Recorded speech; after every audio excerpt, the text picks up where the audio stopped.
Le BIM, ça fait depuis plusieurs années qu'on en entend parler. Si tu devais l'expliquer simplement. Expliquer le BIM simplement. Déjà, c'est une nouvelle façon de travailler autour du bâtiment avec des outils numériques. Ça, c'est la première chose. La deuxième chose que je pourrais dire, c'est que cette façon de travailler, elle ne change pas nos habitudes, mais elle change les outils que l'on utilise dans le bâtiment. Jusqu'à maintenant, on travaillait avec des plans, avec des coupes. Maintenant, on va travailler avec une maquette numérique. Voilà, ça, c'est le premier changement. Et la deuxième chose, c'est que jusqu'à maintenant, on communiquait et on partageait les choses via un tas d'outils. Il y a un certain nombre d'années, quand j'étais plus jeune, c'était simplement avec des fax. Après, ça a été avec Internet. Et maintenant, c'est avec des plateformes collaboratives. Voilà. Alors, donc, les nouvelles façons de travailler en BIM, c'est travailler autour d'une maquette numérique et échanger autour d'une plateforme. Donc, toi qui as vu toutes ces évolutions du fax aujourd'hui, pour toi, si tu devais dire aux artisans pourquoi c'est intéressant justement d'y aller, pourquoi ils ne doivent pas louper entre guillemets un petit peu cette occasion? Alors, c'est intéressant à deux titres. D'abord pour rester dans l'air du temps et pour ne pas être dépassé. Parce que c'est sûr qu'il n'y a pas beaucoup de chantiers encore qui se font en BIM, surtout des petits chantiers. Mais c'est en train d'arriver, petit à petit, c'est en train de se mettre en place. Et le jour où ça va leur arriver, s'ils ne sont pas prêts, ils vont être perdus. Ça, c'est la première chose. La deuxième, c'est qu'il y a quand même des avantages.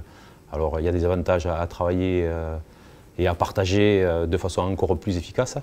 Parce qu'il faut avouer qu'on a tellement de choses à faire tous qu'on est souvent un peu perdu, souvent en retard, souvent pas au courant.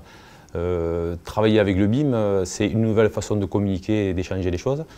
Et autour de la maquette numérique, il y a aussi une nouvelle façon d'appréhender les choses et une nouvelle façon de comprendre ce que le créateur du plan a voulu faire. Et c'est quand même des choses importantes. Alors on dit souvent que c'est compliqué, que c'est cher, que c'est pas forcément efficace. Toi du coup qui as testé, est-ce que tu peux nous donner justement ton retour et pour motiver justement les artisans à s'engager? Alors tu as dit compliqué. La première chose, c'est compliqué systématiquement quand on change de ses habitudes.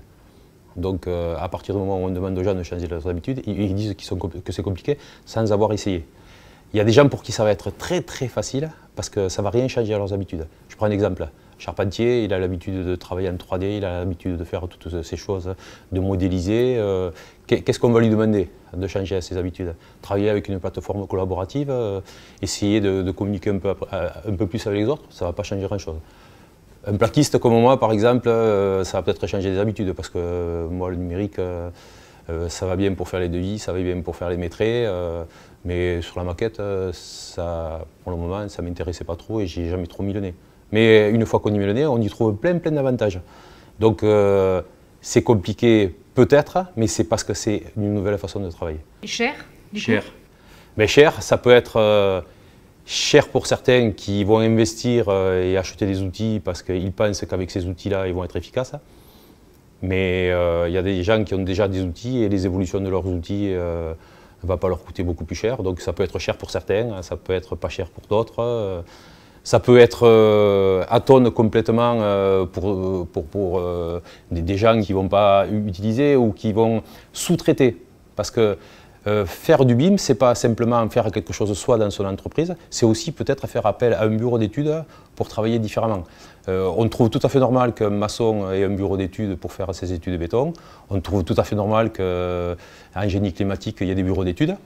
Mais pourquoi il n'y aurait pas des bureaux d'études pour le BIM aussi, pour accompagner les entreprises? Parce que peut-être qu'un artisan avec 5 ou 6 salariés, il n'a pas besoin d'un BIM manager ni de quelqu'un d'expérimenté parce qu'il va utiliser de temps en temps ponctuellement. Donc il pourra peut-être faire appel à des spécialistes et un bureau d'études. Okay. Alors, tu m'as dit compliqué, cher et puis l'autre? Efficace.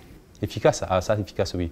Efficace, c'est évident qu'avec les outils numériques aujourd'hui, on va beaucoup plus vite. Je prends un exemple, quand on fait un maîtrais sur une maquette numérique, on clique sur deux boutons, on a le maîtrais. Quand on a un maîtrais à faire sur, je parle pour nos métiers, pour mon métier, quand on a un maîtrais à faire sur du papier, un cut, des couleurs, etc., on y passe beaucoup plus de temps. Le numérique fait avancer les choses. C'est ça, c'est les échanges, c'est de nouveaux outils, c'est une façon différente, mais c'est la façon d'aujourd'hui de vivre et de vivre le bâtiment. Tu me disais même tout à l'heure qu'avec ton fils, vous avez répondu à un appel d'offres et grâce à la maquette, vous avez vu des choses que vous n'aviez pas vues sur plan et que vous aviez fait un métier plus efficace. Ouais, on a beau être habitué à lire des plans et des coupes, on n'arrive pas toujours à visualiser. Nous, qui sommes des professionnels du bâtiment, quand on se retrouve avec une maquette numérique, on visualise de suite. Et n'importe qui peut visualiser. On prend quelqu'un dans la rue, on lui dit regardez cette maison, est-ce que vous pouvez me la décrire? Il va vous la décrire parce que c'est facile. Vous lui donnez un plan et une coupe, on ne comprend rien. Avant d'avoir compris, c'est difficile. Donc, dans cet appel d'offres, quand on a répondu, on a demandé la maquette numérique et avec la maquette numérique, on a réussi à voir des choses qu'on n'avait pas appréhendées parce que c'est sûr que quand il y a un plafond plat, des murs droits et qui n'a aucune ambiguïté, c'est assez facile à lire. Quand on commence à avoir des murs et des plafonds un peu dans tous les sens, que ça se recoupe dans tous les sens, on n'arrive pas à visualiser, alors qu'une maquette numérique de suite. Et en appuyant sur un bouton, on peut vérifier les métraits.